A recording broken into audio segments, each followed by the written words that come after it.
They told me it was a holy mission, a righteous crusade to unmake the gods who had trapped the world in a lie of eternal life. This is my confession of how I joined the Godskin Apostles, a warning about their grotesque rituals and the terrifying truth behind their hunt for demigods. And if you genuinely enjoy this kind of dark storytelling, consider subscribing and liking the channel, but only if it truly resonates with you. But what do you do when you discover that your sacred duty is to help resurrect a nightmare and the only way out is to be hunted by the very monsters you once called brothers? Do not move. Don't even breathe too loudly. They can hear everything. They can smell the fear on your sweat, the way a wolf smells blood in the snow. I should know. I was one of them. This recording, this confession, is the last thing I will ever make. It is my penance and your only warning. If you find this, if my voice still echoes in this forgotten place, then you must understand the truth about the Godskin Apostles. It's worse than the stories the Golden Order loyalists whisper. So much worse. It begins with the garment. I am wearing it now, and the cold has seeped so deep into my bones, I no longer remember what it felt like to be warm. You think you know what cold is out there in the damp nights of Leonia or the frigid peaks of the mountaintops. You don't. This is a different kind of cold. It is the chill of a life stolen, of divinity flayed and stitched into a cloak. It moves when I move, a second skin that remembers the screams of its first owner. It is pale, supple, and unnervingly smooth.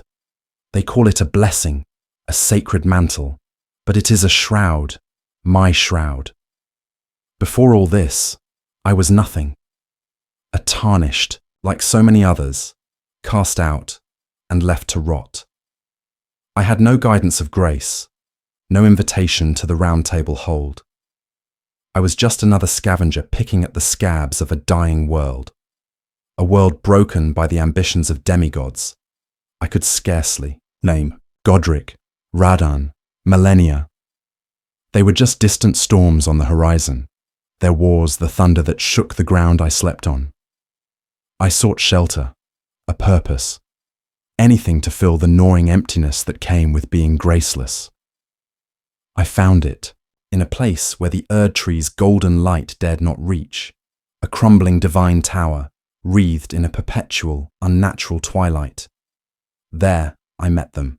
The apostle was the first. Impossibly tall, unnervingly thin, he moved with a fluid, serpentine grace that defied his gangly frame. He didn't walk. He flowed across the stone floor, his body swaying like a cobra, mesmerized by a song only it could hear.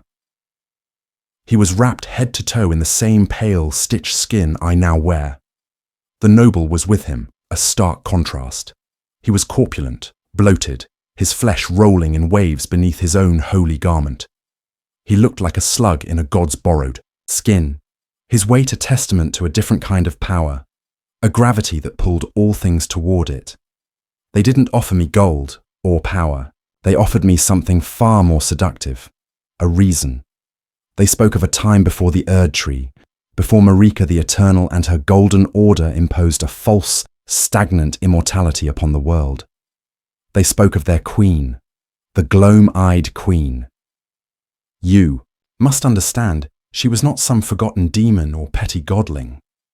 She was an Empyrean, chosen by the fingers, just as Marika was. She was a god in her own right, and she commanded a power that terrified the Golden Order to its very core. She wielded the black flame. Not the chaotic fire of the fell god that the fire giant served, a force the Golden Order could conquer and contain. No, this was different. This was god-slaying fire, a flame that burned not with heat, but with a devouring emptiness. It didn't just burn flesh, it burned the very essence of life, turning divinity to ash. The Golden Order promised eternal life, but it was often a curse. Soldiers who could not die, nobles who lived in undeath, a world trapped in a cycle of painful rebirth. The Gloam-Eyed Queen and her black flame offered the world its most forbidden, most precious gift, a true and final death. They told me This was their crusade. To undo the great lie of the Golden Order. To release the lands between from the tyranny of endless, meaningless life. They explained how Queen Marika, in her fear, commanded her shadow Maliketh the Black Blade to defeat the Gloam-Eyed Queen and seal away the power of the Rune of Death. With that power locked away, no one, not even the gods, could truly die. But the Queen's followers, the apostles, the nobles, her children, survived. They kept her faith alive in the shadows, waiting. Their entire existence became a hunt, a grand, blasphemous ritual to reclaim what was stolen. How do you fight gods who cannot die? You peel away their divinity. You wear their power as your own. You become the terror that even immortals learn to fear. The doctrine was intoxicating. For a boy who had nothing, the idea of toppling the very gods who had abandoned him was a fire in my heart. I joined them. I learned the hymns, the quiet, sibilant chants that seemed to make the very air grow cold. I learned to tend to the black flame, to feed it, to feel its chilling touch without flinching. It felt like purpose. It felt like belonging. The black flame is not just a weapon, it's a living entity, an echo of its master.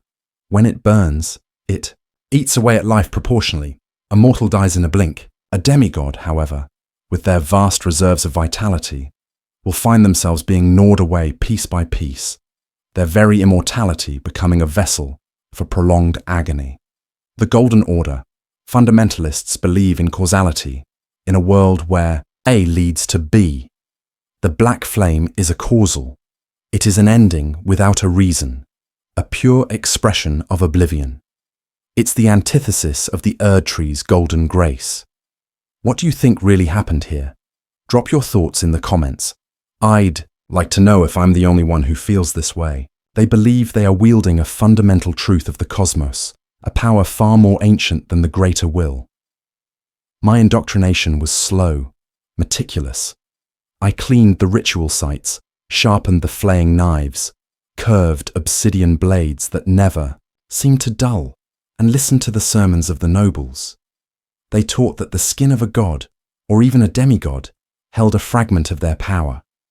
By skinning them and wearing the hide, they could absorb that power. This, they said, was what caused their bodies to change. The apostles grew long and serpentine, their limbs stretching, their spines becoming unnaturally flexible, allowing them to contort and strike with terrifying speed. The nobles grew fat, their bodies becoming vast reservoirs for the divine energy.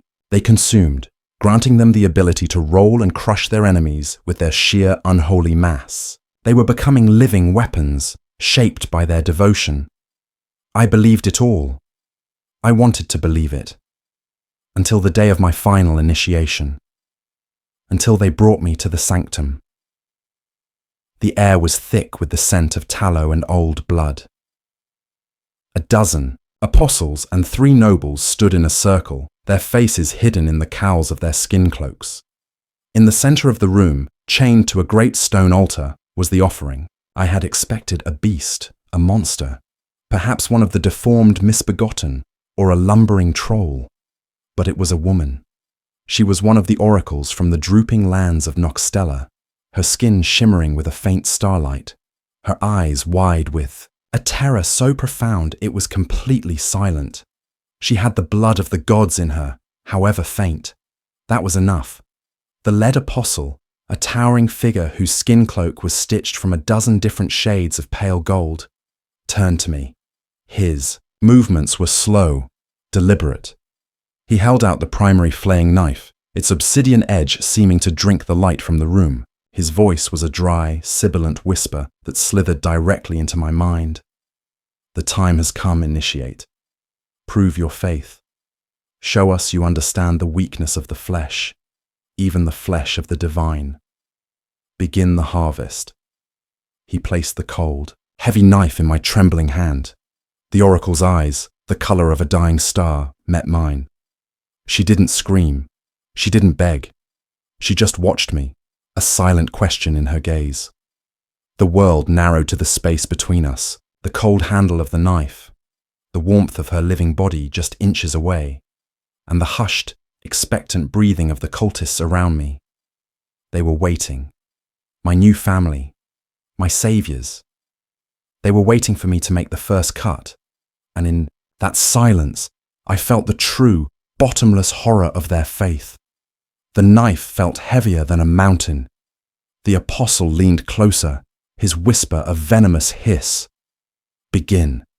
The silence stretched for an eternity.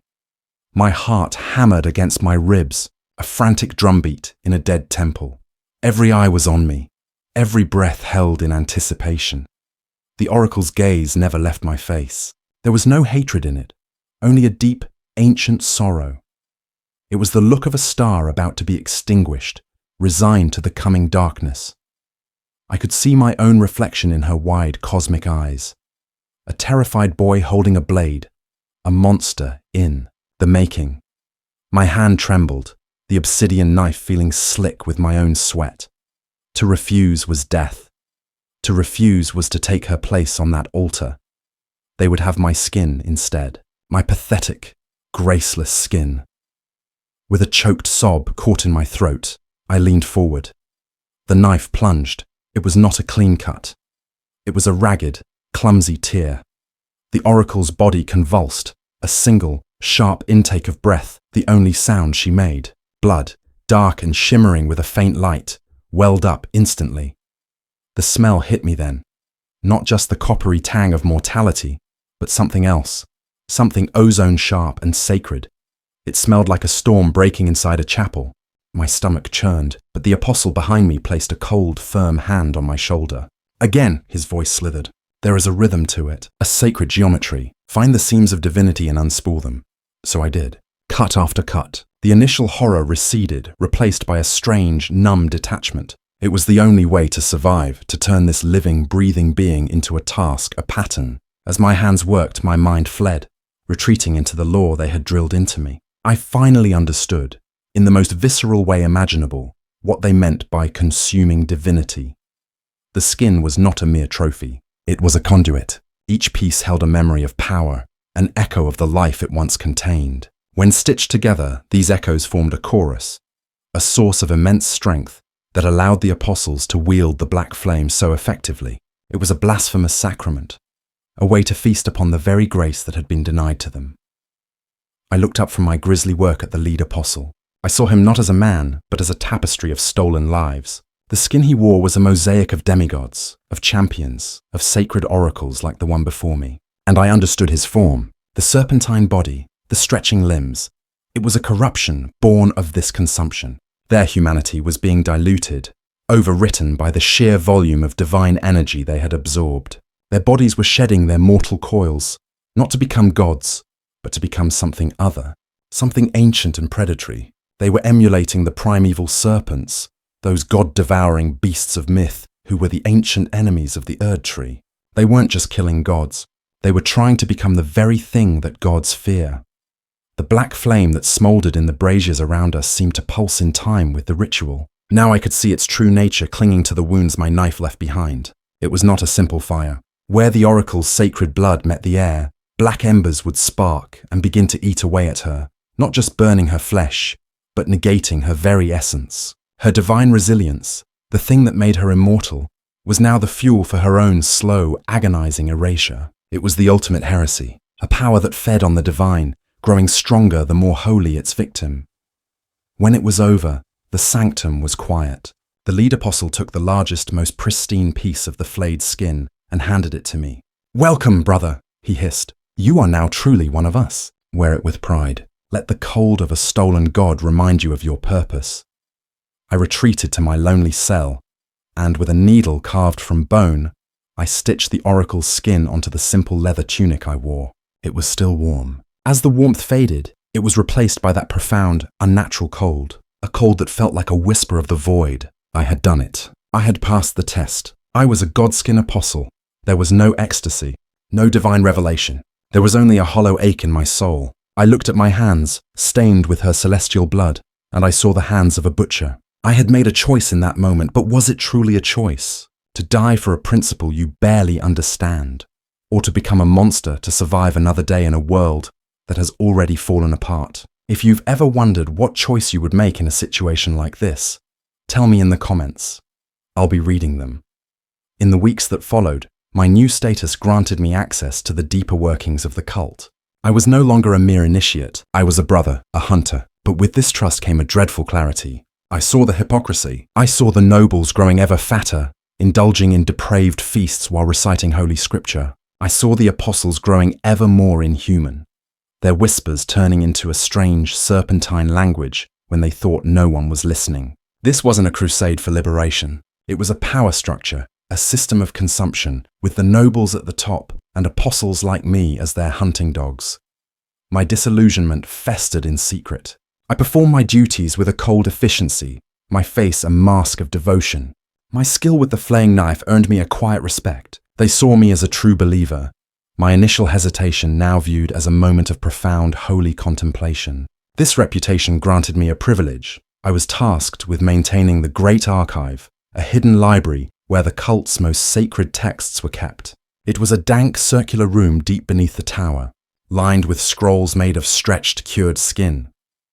Most of the texts were familiar: hymns to the Queen, treatises on the nature of the Black Flame, anatomical guides for the efficient skinning of various divine beings. But one night, while cataloguing a set of scrolls bound in silver, I found a hidden compartment in the wall. Inside was a single, massive scroll, written not in the common tongue, but in a series of ancient, flowing sigils I had only seen in fragments. It was penned on a piece of skin so vast and pale it could only have belonged to a giant, a fire giant.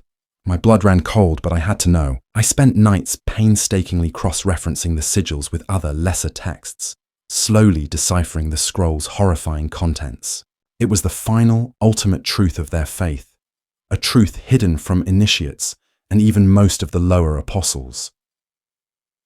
Their goal was not merely to reclaim the Rune of Death or to carry on their queen's legacy. It was to bring her back, a literal physical resurrection. The text described a ritual of rebirth, one that required a confluence of impossible ingredients. They needed a vast quantity of divine skin to weave a new body. They needed a source of endless life, like the flame of a fell god. But most importantly, they needed a vessel, a new host. The ritual demanded an Empyrean, a being with the potential to become a true god, to serve as the new flesh for the Gloam-Eyed Queen's soul. And then I saw it. The final passage, a recent addition in a script I recognized as belonging to the High Noble. It spoke of a new hope, a new path to the Queen's return. The shattering of the Elden Ring had scattered the demigods, making them vulnerable. Their great runes pulsed with the power of the ring itself. The text laid out their ultimate ambition in stark, terrifying detail. They were no longer just hunting for skin. They were hunting for a Shardbearer. They needed to capture a child of Marika, flay them, and use their body and their great rune as the centerpiece of the ritual. My mind raced, connecting the whispers I'd overheard, the maps I'd seen of Liurnia, Caelid, and the Haligtree. They weren't just raiding, they were scouting. They were assessing the weaknesses of Radahn's crumbling forts, Malenia's rot-infested sanctuaries, and the Carian royal line. They were looking for the perfect vessel. I was not a soldier in a holy war. I was a tool, helping to build the cradle for a returning nightmare. They weren't just trying to kill the gods of the lands between. They were planning to replace them. The weight of that knowledge was a physical thing. It felt like I had swallowed a block of ice that would not melt, a cold dread that radiated from my stomach to the tips of my fingers. The library, my former sanctuary of quiet purpose, became a tomb. Every scroll felt like an epitaph for a world they planned to murder. When I walked among my brothers now, I saw them for what they truly were, not liberators, but architects of ruin. The gentle sway of an apostle's gait was no longer mesmerizing. It was the patient coil of a viper before the strike. The nobles' booming laughter during their feasts no longer sounded like camaraderie. It was the gurgling, glutinous sound of oblivion itself. My life became a performance. Every nod of agreement, every hymn I chanted, every knife I sharpened was a lie. I lived in a state of constant gut-wrenching paranoia. The skin I wore felt different now, alive. I would wake in the night, drenched in sweat, swearing I could feel it constricting around me. The faint, ghostly memories of its previous owners pressing in on my mind. I was wearing their ambition, their blasphemy, and it was suffocating me. Through the texts, I began to understand the true scale of their plan. This was not a simple war against the Golden Order. It was a move in a cosmic game I could barely comprehend. The greater will, the outer god that blessed Marika and the Erd Tree, was not the only power vying for control of the lands between. The nobles spoke of it in hushed, reverent tones, a great celestial struggle. They saw the formless mother, the entity Mog worshipped in his bloody dynasty, as a brutish, artless force. They saw the god of scarlet rot, the being that festered in millennia and consumed Kaleid, as a mindless plague. They sneered at the chaotic nihilism of the frenzied flame, the three fingers' path to melting all life into one. They believed their queen was different. She was not a force of chaos or decay. She represented a cosmic principle, that all things, even gods, must have an end. Her return would not just be a change in management for the lands between. It would be the enthronement of death as the new absolute. An age where the black flame would not be a hidden weapon, but the new ruling sun. A black hole of a sun that would hang in the sky and slowly, deliberately, drain the life from the world until only a perfect, silent, orderly nothingness remained. They were not just a cult, they were the chosen agents of a rival outer god, one that had been waiting in the wings since the dawn of time. My terror reached its peak when I was summoned before the head noble. He sat upon a throne made of piled, discarded godskin, a grotesque mound of flesh and faith. He told me that my devotion had been noted. My skill was undeniable. For that, I was to be given a great honor. A scouting party had identified a target of immense potential.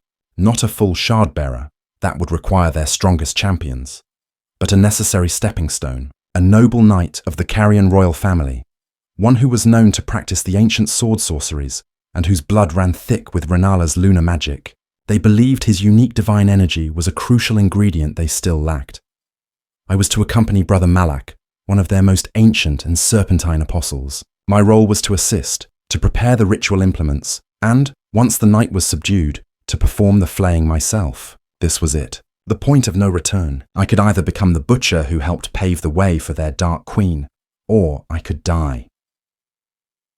We travelled under the pale moonlight of Liurnia. The land was beautiful, in a sad, crumbling way. Mist clung to the lakes, and the great towers of the Raya Lucaria Academy pierced the sky like broken fingers. Brother Malak moved through it all like a phantom. He didn't make a sound, his body gliding over rock and water, stretching and compressing in ways that made my mind ache. He was a predator in his element. We found our target near the ruins of a small manor, practicing his sword forms under the stars. He was magnificent, his movements a blur of steel and glinting moonlight. He was everything I was not, noble, powerful, graced. He was a living piece of this world, a world I was being forced to help unmake. As Brother Malak began to creep forward, his long fingers already coalescing a ball of black fire, I knew I couldn't do it. I looked at the Carian knight, a perfect embodiment of the life my masters sought to extinguish, and I saw the face of the oracle on the altar. My choice was made. It wouldn't be a grand betrayal. It wouldn't be a heroic last stand. It would be the desperate act of a coward. As Malak prepared to cast his spell, I stumbled. I let out a sharp cry and kicked a pile of loose stones, sending them clattering down the ridge. The sound echoed across the silent landscape. The Carian knight spun around, his magical blade flaring to life, his eyes instantly locking onto our position. The element of surprise was gone. Brother Malak turned to me, his head cocked at an impossible angle, a low hiss escaping from beneath his cowl. There was no anger in his posture, only cold reptilian calculation. He knew. I didn't wait. I turned and ran. I scrambled through the woods, branches whipping at my face. I could hear him behind me. Not the sound of footsteps, but a horrifying, slithering noise, the sound of his elongated body flowing over the terrain at an incredible speed. A ball of black flame shot past my ear, its chilling passage making my hair stand on end. It struck a tree beside me, and the ancient wood didn't burn. It dissolved into black ash and rot. I ran faster than I ever had in my life, fueled by a terror so pure it was like ice in my veins. I plunged into a dark, waterlogged cave, praying the darkness would hide me. And that is where I am now, hiding, in this damp, forgotten hole at the edge of the world. I can hear them sometimes. Far away, their hunting parties are searching. They will not stop. A traitor cannot be suffered to live. I have salvaged this device, this whatever it is, to record my testimony. It is the only thing I have left, a final act of defiance. So if you are listening to this, tarnished, know this. The Godskin Apostles are more than just misshapen monsters lurking in forgotten towers. They are not mindless beasts. They are patient. They are intelligent. And they have a plan that will unravel creation itself. They are gathering the pieces to resurrect their Gloam-Eyed Queen, and when she returns, she will bring with her an age of perfect, all-consuming death. Do not underestimate them. Do not trust their whispers. Their crusade is not for you. It is for the great and terrible silence that waits at the end of all things. They believe their victory is inevitable. Please, for the love of whatever grace you still hold, prove them war. The recording continues for several seconds in silence, filled only with the sound of ragged, fearful breathing. Then, a new sound emerges, faint at first, but growing steadily closer. It is a slow, rhythmic scraping, the sound of something sharp and heavy being dragged across stone. The breathing on the recording hitches, turning into a choked gasp. The scraping stops, right outside the narrator's hiding place. A soft, sibilant whisper cuts through the silence, impossibly close. "We found you, brother." The recording ends abruptly with a sharp, wet tearing sound and a muffled scream.